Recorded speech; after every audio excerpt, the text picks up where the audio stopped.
स्वागत. सादर करीत आहोत आजच्या काही ठळक घडामोडी.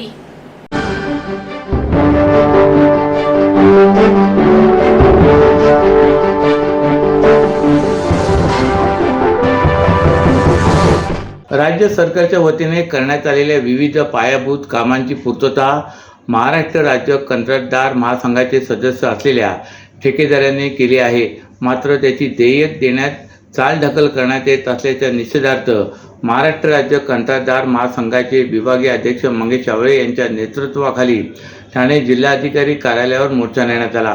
यावेळी मोर्चेकऱ्यांनी प्रतिकात्मक तिजोरी आणली होती.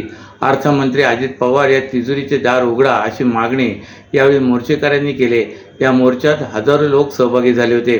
राज्यातील सार्वजनिक बांधकाम विभाग, ग्राम विकास, जल जीवन मिशन विभाग, ग्राम विकास व जलसंधारण सारख्या अनेक शासनाच्या विभागाकडे काम करणाऱ्या कंत्राटदारांची अनेक प्रश्न व अडचणी सोडवण्यासाठी शासन, मंत्री व प्रशासनाकडून शासन स्तरावर काही प्रयत्न होत नाहीत.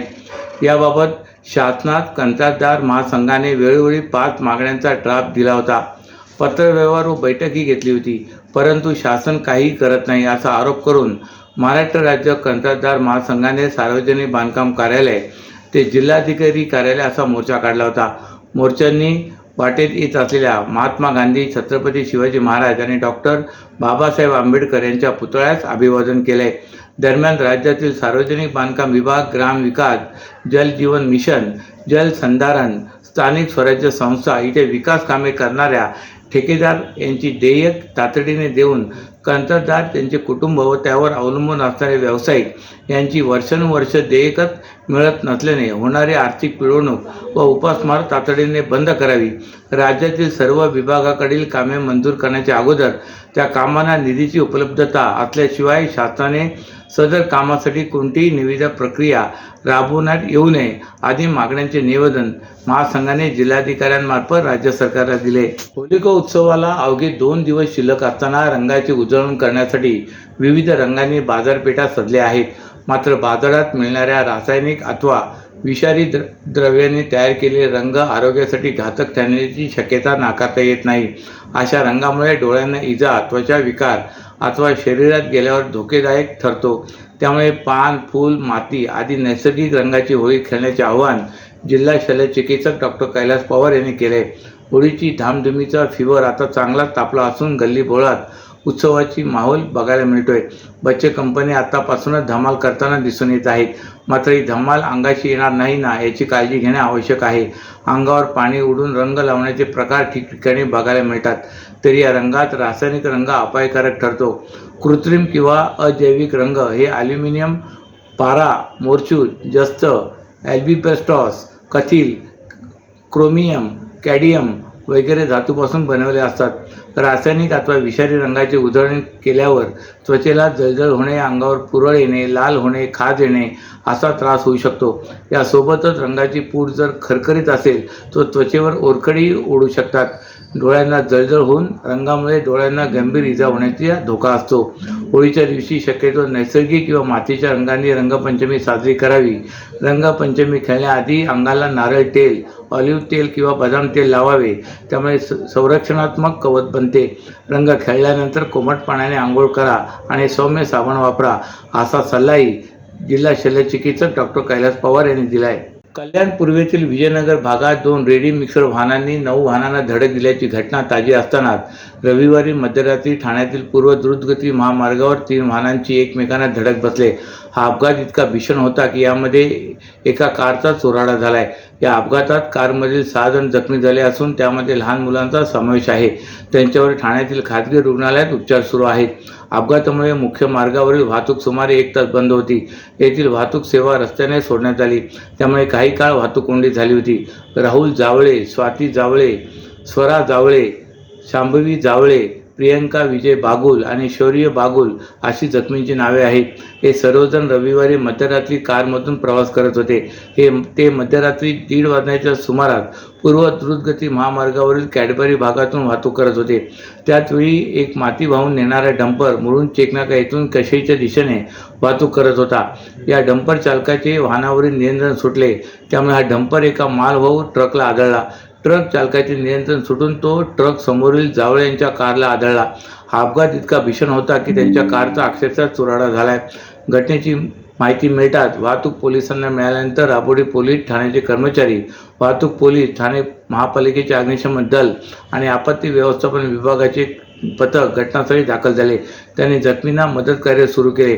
दरम्यान कारमध्ये राहुल आणि स्वाती अडकले होते. पथकाने त्या दोघांना कारमधून बाहेर काढले. सर्व जखमींना एका खासगी रुग्णालयात उपचारासाठी दाखल करण्यात आले. महाराष्ट्रातील भगिनींना आधार देणारी राज्य शासनाची मुख्यमंत्री माझी लाडकी बहीण योजना. या योजनेअंतर्गत अल्प उत्पन्न गटातील 21 ते 65 वयोगटाच्या भगिनींना मिळणार दरमहा 1500 रुपयाची मदत. अर्ज करण्यासाठी 31 ऑगस्ट 2024 पर्यंत मुदतवाढ. कुटुंबाचं वार्षिक उत्पन्न 2.5 लाख रुपयांपेक्षा कमी असलेल्या महिला पात्र. कुटुंबाकडे पिवळं किंवा केशरी रेशन कार्ड असल्यास उत्पन्नाचा दाखला आवश्यक नाही. पांढरं रेशन कार्ड असेल किंवा रेशन कार्ड नसेल तर कुटुंबाचं वार्षिक उत्पन्न 2.5 लाखांपेक्षा कमी असल्याचा दाखला आवश्यक. योजनेसाठीचा ऑनलाईन अर्ज नारी शक्ती दूत ॲपवरून किंवा पोर्टलवर भरता येईल. ज्या भगिनींना ऑनलाईन अर्ज भरता येत नसेल त्यांच्यासाठी अंगणवाडी, ग्रामपंचायत, वॉर्ड ऑफिस, सेतू सुविधा केंद्रामध्ये किंवा आशाताई बचत गटाच्या CRP यांची मदत उपलब्ध. आता आपल्याला अभिमानानं म्हणता येईल, सुखी आणि सुरक्षित आहे माझी लाडकी बहीण. ठाण्याच्या वागळेशेठ भागात ठाणे महापालिकेच्या कचरा हस्तांतरण केंद्रावर साठलेल्या कचऱ्याच्या ढिगाऱ्याला शुक्रवारी आग लागली होती. या घटनेमुळे शिंदे समर्थक आक्रमक झाले आणि त्यांनी केंद्रावर एकही गाडी आणू नका, गाडी आणण्याचा प्रयत्न केल्यास गाड्या फोडून टाकू असा इशारा महापालिकेला दिला होता. त्यामुळे रविवारी शहरात घंटागाडी आल्या नाहीत. परिणामी बऱ्याच भागात कचरा उचलला नसल्याचे चित्र आहे. वागळेशेठ भागातील CP तलाव परिसरात ठाणे महापालिकेचे कचरा हस्तांतरण केंद्र आहे. या ठिकाणी शहरातील विविध भागातून संकलित होणारा कचरा आणला जातो आणि त्यानंतर त्याचे वर्गीकरण केले जाते. यानंतर तो डायगर येथे नेला जातो. असे असले तरी या ठिकाणी कचऱ्याचे ढीग लागले आहेत. या कचरा हस्तांतरण केंद्राजवळ लोकवस्ती, मोठमोठे गृहसंकुले तसेच औद्योगिक कंपन्या आहेत. कचरा हस्तांतरण केंद्रामुळे परिसरात पसरलेली दुर्गंधी आणि घाणीच्या साम्राज्यामुळे स्थानिक नागरिक हैराण झालेत. हे कचरा हस्तांतरण केंद्र हटवण्याची मागणी नागरिकांकडून वारंवार होत आहे. शिवसेना पदाधिकारी राम रेपाळे यांनी यापूर्वी हे केंद्र बंद करण्याची मागणी पालिकेकडे केली होती. यामुळे पालिका आयुक्त सौरभ राव यांनी काही महिन्यांपूर्वी हा परिसर कचरामुक्त करण्याची घोषणा केली होती. त्यासाठी परिसरात वर्षानुवर्ष साठलेला कचरा उपसण्याचे काम सुरू केले होते, परंतु पालिका अद्याप हा परिसर कचरामुक्त करू शकलेला नाही. या केंद्रातील कचऱ्याच्या ढिगाला शुक्रवारी मोठी आग लागली. या आगीच्या धुराचे लोट परिसरात पसरल्यामुळे आजूबाजूच्या परिसरात राहणाऱ्या नागरिकांना, या भागात असलेल्या कंपनीमधील कर्मचाऱ्यांना याचा खूप त्रास झाला. शिवसेना शिंदे गट पक्षाचे खासदार नरेश म्हस्के आणि काही पदाधिकाऱ्यांनी घटनास्थळी धाव घेऊन पालिका अधिकाऱ्यांना फैलावर घेतले होते. यापुढे या केंद्रावर एकही कचरा गाडी आणू नका आणि गाडी आणण्याचा प्रयत्न केला तर गाड्या फोडून टाकू असा इशारा शिंदे गटाने यावेळी दिला होता. या इशाऱ्यानंतर रविवारी वागळेशेठ भागात घंटा गाड्या आल्या नाहीत. शहरातील विविध भागातील सोसायट्यांमध्ये ड्रममध्ये कचरा जमा झाला आहे आणि परिसरातील कचराकुंडी जवळ देखील कचरा पसरला आहे. ठाण्याच्या वसंत लॉन्स भागातील न्यू होरायझन शाळा प्रशासनाने अचानकपणे शुल्कात वाढ केल्याचा आरोप करत पालकांनी शनिवारी सकाळी शाळेच्या परिसरात आंदोलन केले. या शाळेच्या इतर शाखांमध्ये शुल्क कमी आकारले जात असल्याचा दावा करत या शाळेने वाढवलेले शुल्क रद्द करा किंवा सर्व सुविधा उपलब्ध करून द्या अशी मागणी पालकांनी यावेळी केली. दरम्यान या संदर्भात शाळा प्रशासनाशी वारंवार संपर्क साधूनही त्यांची प्रतिक्रिया मिळू शकली नाही. ठाण्यात वसंत लॉन्स भागात न्यू होरायझन शाळेची शाखा आहे. या शाळा व्यवस्थापनाने यंदाच्या शैक्षणिक वर्षात शालेय शुल्कात 15% वाढ केल्याचा आरोप पालकांनी केला आहे. या शुल्क वाढीविरोधात पालकांनी शनिवारी शाळेच्या परिसरात आंदोलन केले. यावेळी पालक मोठ्या संख्येने उपस्थित होते. अचानकपणे करण्यात आलेल्या शुल्क वाढीचा पालकांनी निषेध नोंदवला आहे. शाळा व्यवस्थापनाने यंदाच्या शैक्षणिक वर्षात शालेय शुल्कात 15% वाढ केले. या शुल्काबरोबरच पुस्तके, गणवेश, बस गाडीचे भाडे तसेच इतर शैक्षणिक साहित्यांसाठी वेगळे पैसे भरावे लागत असल्याचे पालकांकडून यावेळी सांगण्यात आले. या शाळेच्या ठाणे परिसरात इतर ठिकाणीही शाखा आहेत. ही शाखा वगळता इतर शाखांकडून 62,000 ते 84,000 इतके शुल्क आकारले जाते. मात्र वसंत लॉन्स येथील शाखेत मात्र 1 लाख शालेय शुल्क आकारले जात आहे. त्यामुळे इतर शाखांच्या तुलनेत येथे शालेय शुल्क जास्त असल्याचे पालकांनी सांगितले. शालेय शुल्क कमी करा अथवा त्यात सर्व सुविधांचा अंतर्भाव करून घ्यावा अशी मागणी पालकांनी आंदोलनादरम्यान केली.